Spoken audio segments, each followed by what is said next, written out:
la famille. C'est le docteur Strat alias Zéro Montage. Les gars, ce soir,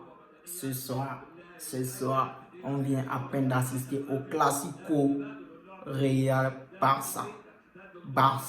Real de Madrid. Le match le plus attendu de saison après saison.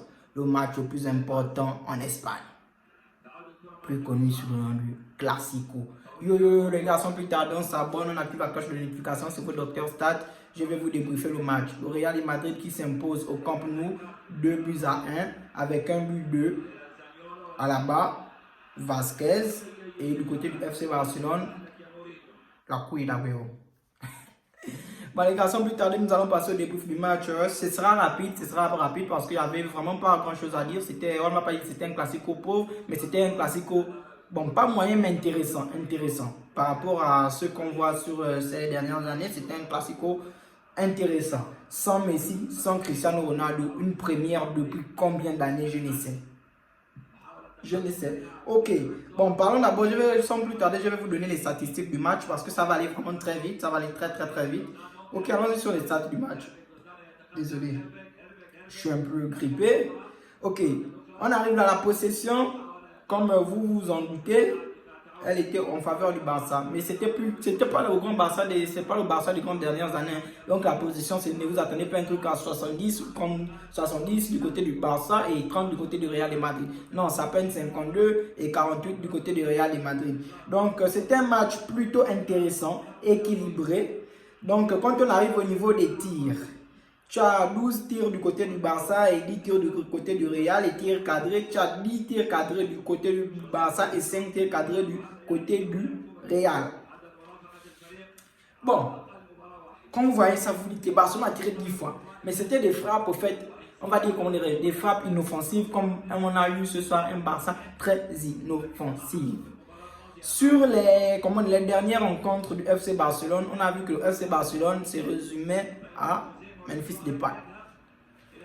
Le FC Barcelone s'est résumé à Memphis Depay et c'est encore prouvé ce soir. Memphis Depay a été neutralisé. Tout le FC Barcelone a été neutralisé. Tout le FC Barcelone a été neutralisé. On va dire que on ne va pas dire qu'il a fait des choix forts, mais il a fait des choix qui étaient imposés à lui. Il a fait des choix qui étaient imposés à lui. Comme je vous dis tous les jours que Ronald Koeman car il ne pouvait pas faire grand chose. Il ne pouvait pas faire grand chose, ce n'est que proposer ce qu'il a eu à proposer. Attendez, je vais vous donner le schéma tactique avec lequel il a évolué. Vous allez voir que Koeman, c'est un gars, bon, on ne va pas dire limité, mais moyen. Koeman, il évolue comme avec Ansu Fati à la pointe de l'attaque. Donc, il évolue en 4-4-3. 4-3-3. Donc, tu as Piqué en charnière centrale avec le jeune Garcia. Tu as Jordi Alba sur un côté et Mingueza de l'autre côté. Au milieu du terrain, tu as Gavi, tu as Busquets, tu as Frenkie de Jong. En attaque, tu as Serginho Dest, Ansu Fati, Memphis Depay. Les amis, je vous dis que Ronald Koeman ne peut proposer rien d'autre si ce n'est que ça. Si ce n'est que ça, c'est pas un coach créatif. C'est pas un coach créatif, c'est un coach qui se repose sur les individualités. Il se repose sur les individualités. Et comme je vous ai dit que Ansu Fati n'attendait pas grand chose de ce petit. Pourquoi? Parce que c'est quelqu'un qui sort de blessure. Ansu Fati sort de blessure, donc ne t'attends pas ceux qui te fixent à la barre, qui te fixent on appelle comme Militao, Lucas Vasquez, l'autre là, on appelle comme Ferland Mendy. Ne vous attendez pas. Il n'est pas encore en jambe, il n'a pas encore retrouvé, il n'est pas encore à 100%. Il n'est pas encore à 100%. Et ce soir, c'est Ansu Fati à 60% qu'on a vu jouer. C'est Ansu Fati à 60% qu'on a vu jouer. Vraiment, c'était un Barça inoffensif. Dès l'entame de match, j'ai compris que cette équipe du Barça ne pouvait poser aucun réel problème à l'équipe du Real de Madrid. Le Barça a joué, ils ont fait avec leurs moyens. On va dire que, en fait, c'est triste de dire, mais le Barça est inoffensif. Comparé au Barça des grandes étoiles, au Barça des grandes ambitions, le Barça qui a fait trembler, qui nous a fait trembler, nous en tant que Madridiens. Oui, je parle de ce Barça-là. Barcelone est devenu très inoffensif. Ils sont devenus inoffensifs. 2-1. Qui marque le but? Agüero. Quelle qualité de but même. Il rentre à la 97e minute, il vient, il essaie de réduire la marge au score. Mais la défaite était déjà dessinée. Avant même que le classique ne commence, ceux qui sont dans mon groupe WhatsApp, ceux qui me suivent sur FBK, ceux qui me suivent sur YouTube, j'avais dit en amont que FC Barcelone devait s'imposer pardon, que le Real de Madrid devait s'imposer 2-1. Je mérite le statistique d'or. Je mérite le statistique d'or. Ah oui, il n'y a pas meilleur blogueur que moi, en tout cas en matière de football. Je mérite le statistique d'or. Quand je parle, quand le docteur Stat parle, ça se réalise. J'ai dit que le FC Barcelone devait s'incliner 2-1. C'est pas la magie, c'est la science, c'est là les gars, c'est la connaissance. Bon, parlons du Real de Madrid. Le Real de Madrid a fait un match complet. Ils ont fait vraiment un match complet. Carlo Ancelotti, grand technicien, il a fait des choix forts, notamment en laissant Eden Hazard sur le banc. Eden Hazard était sur le banc tout simplement parce qu'il a compris que Vinicius est tout simplement meilleur qu'Eden Hazard. Depuis le début de saison, Vinicius est tout simplement meilleur qu'Eden Hazard. Comment Carlo Ancelotti évolue? En défense centrale, tu as Militao, Dani Alaba. Sur le côté, tu as Lucas Vazquez et Florent Mendy. Au milieu, tu as, Toni Kroos, tu as Casemiro, tu as Modric. En attaque, tu as qui? KB9, Rodrigo et le maestro Vinicius. C'est vrai que Vinicius n'a pas fait un grand match ce soir, les gars. C'est vrai qu'il n'a pas fait un grand match ce soir. Mais il faut voir, il y avait qui en face. Il y avait une très belle équipe de Barcelone en face. Donc, Vinicius a fait ce qu'il a pu faire. Il s'est créé des occasions, il a percuté. Mais c'est normal. Quand tu t'appelles Vinicius, c'est normal que dans ton jeu, on puisse retrouver des déchets. C'est normal que dans ton jeu, on puisse retrouver des déchets parce que c'est quelqu'un qui ose, c'est quelqu'un qui tente, c'est quelqu'un qui provoque.